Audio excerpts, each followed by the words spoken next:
ArmA has been around for 7 years, and even with all this time on Steam and being one of the top 50 played games on a daily basis, there are still plenty of people out there that are interested in ArmA 3 and wanting to dip their toes in the water. These same people have a lot of questions, and rightly so. ArmA 3 can be a very intimidating game to a new player. What with its DLCs, editor, mods, and multiplayer servers, and very little how-to information on how any of it works built into the game itself. To combat this lack of information, I've decided to put together a small list of things I wish someone would have explained to me when I started playing, so as to hopefully better help explain the mechanics and inner workings of this monster simulator. ArmA 3 is deceptively simple, but can also be as complex as you want it to be. You can pour 1,000 hours into the game and never have to worry about using a single script. And on the flip side of that coin, you can absolutely change the game itself using scripts and advanced coding to create mods and missions for thousands of other players to enjoy. With all that being said, let's get into my top 15 tips for new ArmA 3 players in 2021. At number 15 is how the DLCs work. There are core DLCs that were introduced into ArmA 3 that physically have assets in the game even if you don't own the DLCs. However, they may not work entirely for you. For example, if you don't own the helicopter DLC and attempt to get into the Huron, it will tell you you do not have it purchased and won't let you fly or be the co-pilot. However, the game will let you ride in the back or be the door gunner. Likewise for the Marksman DLC and other paid releases on the store page. Community-created DLC like the Global Mobilization DLC will not show up at all unless purchased, as it was not created by Bohemia itself. Personally, Apex Edition is the most crucial of the DLCs, followed by helicopters, jets, tanks, and marksmen for their physical assets, depending on what you want out of the game specifically. Contact and Laws of War give you plenty of new assets, equipment, and a few new weapons, as well as a new single-player experience that are considered to be one of the best of the releases thus far outside of the base game campaign. If nothing else, get the Apex Edition, as it is largely considered the new base game as of 2016 due to its many platform improvements. At number 14 is how to download mods. I get a lot of questions on my videos of how to even download these mods I showcase, and it's truly rather simple. To download or subscribe to the mods, as Steam likes to call it, you need to navigate to the ArmA 3 workshop page on Steam through your library. Once there, you can select the type of mods you're looking for on the right side by category, or you can view the most popular and most downloaded using certain search criteria over the last week, month, 3 months, year, or all time. Clicking the mod of your choice will open its individual workshop page, and here you'll see the subscribe button. Hitting this will immediately begin a download of the mod to your ArmA 3 workshop folder in your ArmA 3 main folder, wherever the game is installed. And now the mod is yours, which leads me to my next tip, which is number 13, how to load and launch downloaded mods. To do this, open the ArmA 3 launcher. Once it pops open, navigate to the mods tab at the left. Here you will see all of your loaded and unloaded mods. Loaded mods are denoted with a check mark in their box. Unloaded ones are below and unchecked.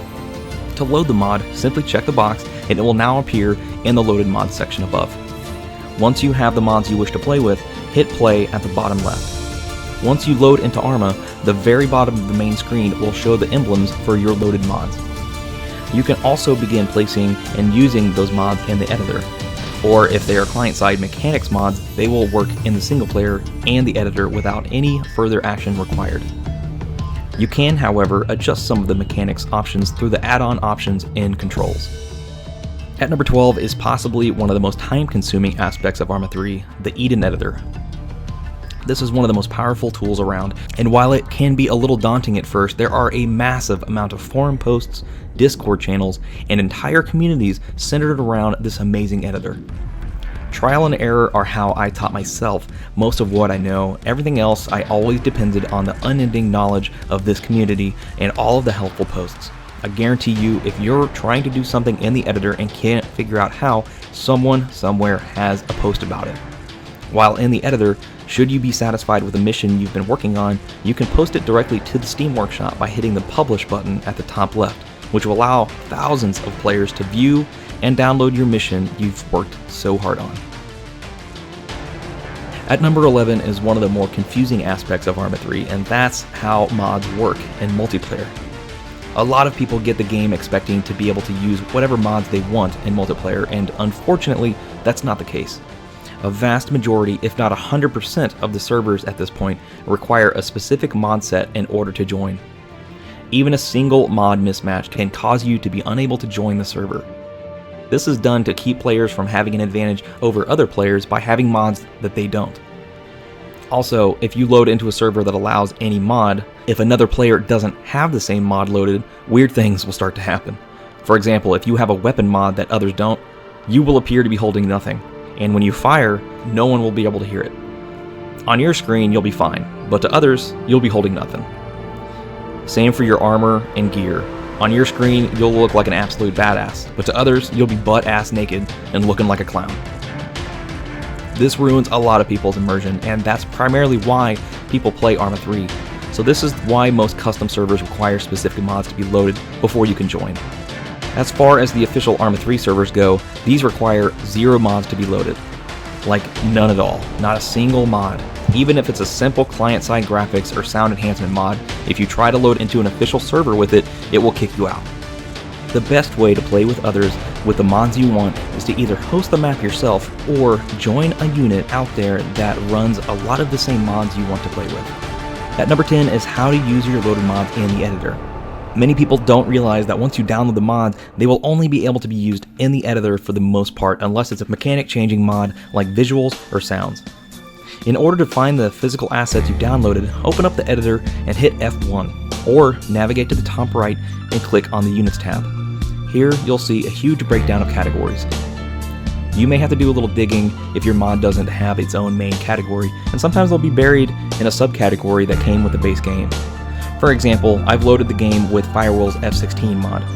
You'll notice that just by hitting NATO, I can see that this aircraft has many categories of their own, but if I dig a little more, some of the aircraft are in the planes subcategory under the NATO faction. If all else fails and you can't find what you're looking for, a super helpful tool is the search bar above the categories. Simply type in what you're looking for and everything with those letters will populate in the list below, highlighted so you can see it. To clear it, simply backspace your typed lettering out to repopulate all of the assets in the list. At number 9 is another one of those time-consuming features that makes ArmA 3 amazing, and that's the virtual arsenal. There are a few different ways to get the virtual arsenal open, both in the editor and also in-game while you're actually playing. To open it in the editor, simply right-click on a unit you're wanting to change, and click on Edit Loadout. This will immediately open the virtual arsenal, and you can begin to customize your soldier to your heart's content. Many of the modded assets you've downloaded will appear here for you to change your specific look. To streamline this process, I highly suggest going to the top of the list and hitting Sort by Mod. This will group all of the assets together by the mod maker so you're not bouncing all over the place. The other way to open the virtual arsenal is while in-game. You may either place an object and use the script on screen to turn the object into an in-game arsenal that you may interact with, or you may place the same script on your player in its init field, which enables you to open the arsenal at any point throughout your game, no matter where you are. This is handy for people that want to bounce around and just cause all kinds of mayhem.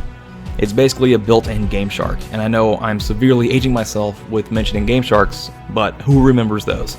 Good times, man. At number 8 is how to edit aircraft loadouts. Before the Jets DLC came out, you were pretty much stuck with whatever weapons the aircraft spawned with unless it was a mod with its own loadout manager. After the Jets DLC launched, everyone received this mechanic update for free even if you don't own the Jets DLC. Simply double-click on an aircraft in the editor you wish to change the loadout for, and then navigate down to the Pylon Settings tab and click it. Here, you will see an outline of the aircraft and its hardpoints that you may customize with whatever weapons you have available for that aircraft. Once done, simply hit OK. Pro tip, if you're wanting to change a lot of aircraft at once, you can select them all and right-click on them, and then go to Attributes. Once you change the pylon settings here, all of the aircraft will then change at once, saving you a lot of time. At number 7 is how to change the liveries or skins of vehicles and aircraft in-game. ArmA comes with a huge amount of awesome features, and one of these is the virtual garage. By right-clicking on an asset and selecting Edit Vehicle Appearance, you'll be taken into the virtual garage where you're able to not only customize the livery of the vehicle, if there are any available, but also the physical properties such as adding backpacks, camo nets, and more. This makes for a more believable battlefield as every vehicle can look a little different from the rest, just like you'd get in real life. If you downloaded skins for a certain vehicle from the workshop, this is where they would appear for you to select. At number 6 is how to change the mod settings, specifically where to go. I'll use Ace as an example, as it's one of the most widely used mechanics mods out there that virtually rebuilds a lot of the mechanical foundations of ArmA 3. Some of these effects, however, are not always wanted, and luckily they have provided you with the ability to turn some of them down or off entirely. Many mods offer this ability. To adjust the settings, hit Escape and go into your options, and then go to Add-on Options. Here you'll see all the available mods you have loaded that allow you to adjust their specific settings to your liking. At number 5 is how to take good screenshots. Now, there are plenty of people out there that are incredible at delivering professionally made screenshots using scripts and mods that allow for static displays specifically made to capture the action without actually needing to engage the AI. I will never pretend to be 1/10 as good as some of those guys are. However, I can offer some easy suggestions on how to make what you're trying to capture a little more visually appealing as a foundation to build off of using the splendid camera. First off is knowing that zoom is your friend. Zoom helps sharpen the image and focus on the asset you're wanting to make the center of the screen. Remember, depending on what you're doing, 99% of the time, less is more. If you overload the screen with too much going on, your viewer's eyes won't know where to look and will be overloaded while the focus of your screenshot goes entirely unnoticed. Narrow it down for the viewer. Second, make sure the lighting is effective. I generally turn the in-game time to about 17:30 to capture that beautiful evening sun that makes ArmA 3's visuals pop, but the lighting is entirely up to you. If you're capturing a picture during the day, I highly recommend downloading Anzac SAS Stevens' Reduced Haze mod, as well as going into your graphics option and increasing the saturation of your game by about 10 to 20. This will greatly help your visuals pop, and that's how I always run with my settings. Lastly, make sure your backdrop isn't too distracting from your image. Increasing your view distance a little can make a massive impact on the overall quality of the image, as that hazy draw distance always takes me right out of the picture and ends up being way too distracting. If your machine can't handle long distance views for very long, that's okay, because you're only getting a screenshot, so FPS has no bearing in this situation. A comfortable view distance for backdrops would be about 3,000 to 5,000 meters. If you're wanting to make professional images, I highly suggest Polpox's Guide to Screenshots, which is incredibly detailed for both beginner and advanced screenshot captures. I also highly suggest all of Polpox's mods, as they are built with the content creator in mind, making life easier for a vast majority of us that want to bring this game to life a little more. I'll put a link down in the description to it. At number 4 is how to change fighting stances. This is one of the mechanics that changes the game completely once you learn how to use it well. By holding control and pushing the WASD keys on foot, you can adjust your fighting stance to better suit your current combat environment. This means that if you need to peek around a corner, you can do just that in a variety of ways, even laying on the ground. This is especially handy when your right-handed character needs to make a peek around a left-handed corner, which allows you to switch the side of your weapon is on to get the drop on your enemies. This is particularly effective in multiplayer, as so many people expect players to just be standing upright at all times. You're not used to dudes laying on their side waiting to ambush you. At number 3 is how to effectively use lasers to mark targets for an airstrike. There are a couple ways to do this. For the first method, you can take a handheld laser designator and ensure you grab a designated battery or two so it turns on when you need it. By hitting Control semicolon, you'll whip out your designator, and hitting the fire button will begin the laze. Any aircraft overhead with laser-guided bombs equipped will detect the laser and immediately engage.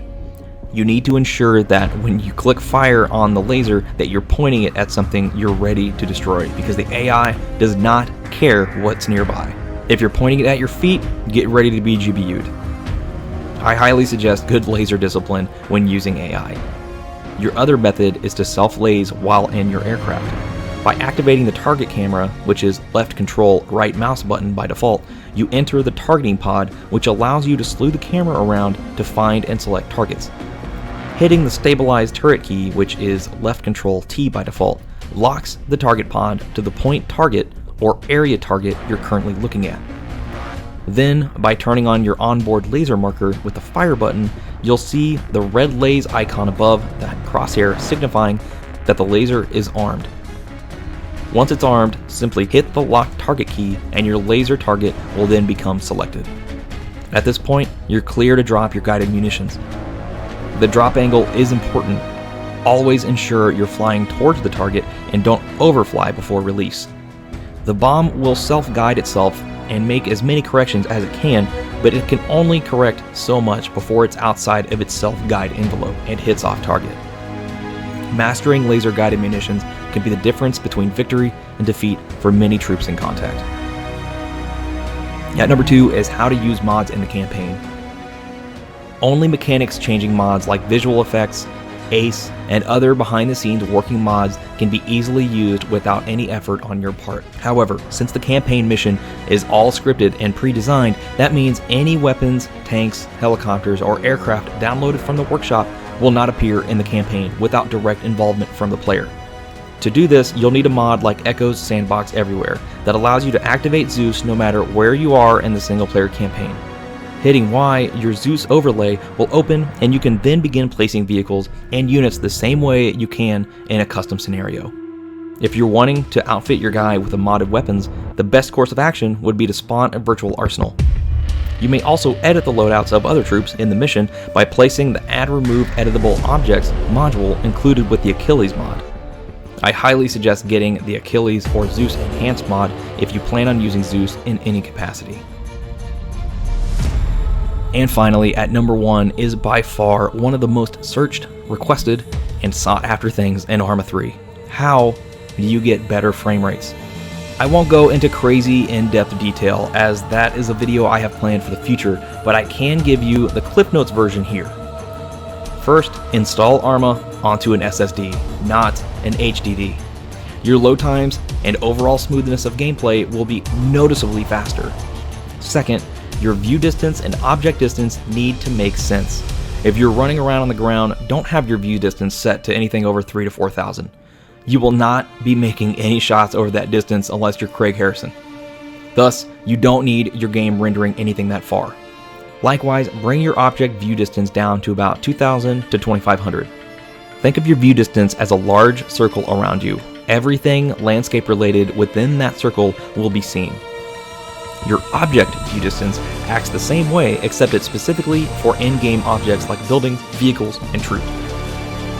The longer your view distance, the more you're forcing your CPU to render at once, driving your frame rate way down. For flyers, it's a little different. They need to be able to see where they're going, as a face full of draw distance edge really sucks. A comfortable view distance for pilots is about 5,000 to 8,000 meters, and your object view distance at about 3,500. This allows you to see where you're going, spot enemy vehicles, and be able to target and monitor them while outside of their range, as well as keeping them in sight as you employ your munitions. Of course, this all depends on your hardware. The game is 7 years old, and if you're still running minimum specs for ArmA 3, be prepared to bring those settings down just a little to match what your hardware can give you. For everyone else who may be in between or have a beast machine, you can afford to throw your view distance and object distance out a ways. I also suggest turning off radial blur and rotation blur if you can, as it's not super noticeable considering you're constantly moving, but does save you a few frames in performance. Lastly, manage your expectations. If you have 100 assets within your view distance, all of that is being rendered, calculated, and tracked by the system. If they all start shooting, maneuvering, and using smoke and explosives, you're going to get massive frame drops, and that is a lot for your CPU to handle at once.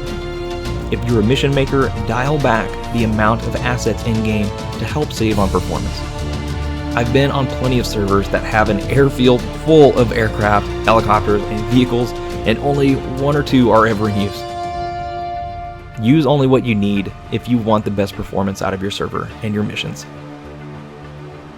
Well guys, thank you so much for joining me again today. I hope you enjoyed my list of things I wish someone would have told me when I started playing ArmA 3. This is not a comprehensive list by any means. There are tons of things you can do in ArmA 3, but I just decided to narrow it down to my top 15 starting tips. If this video gets a lot of attention and you'd like to see more hints, whether you're a beginner player or a veteran player with 1,000 or so more hours, I will consider making another 15 tips that I've come across in my time in ArmA. If you are curious about how something works, please comment it down below, and either myself or one of the awesome community members will gladly assist you. You may also join my Discord to ask questions directly to the community or myself and get all the help you need to get started. I'd like to thank my amazing patrons for making it possible for me to continue producing content, and how eternally grateful I am for their dedication and support. I would also like to thank you, the viewer, for liking, commenting, and subscribing to see more content like this in the future. Thank you all again for joining me, and I will see you in the next video.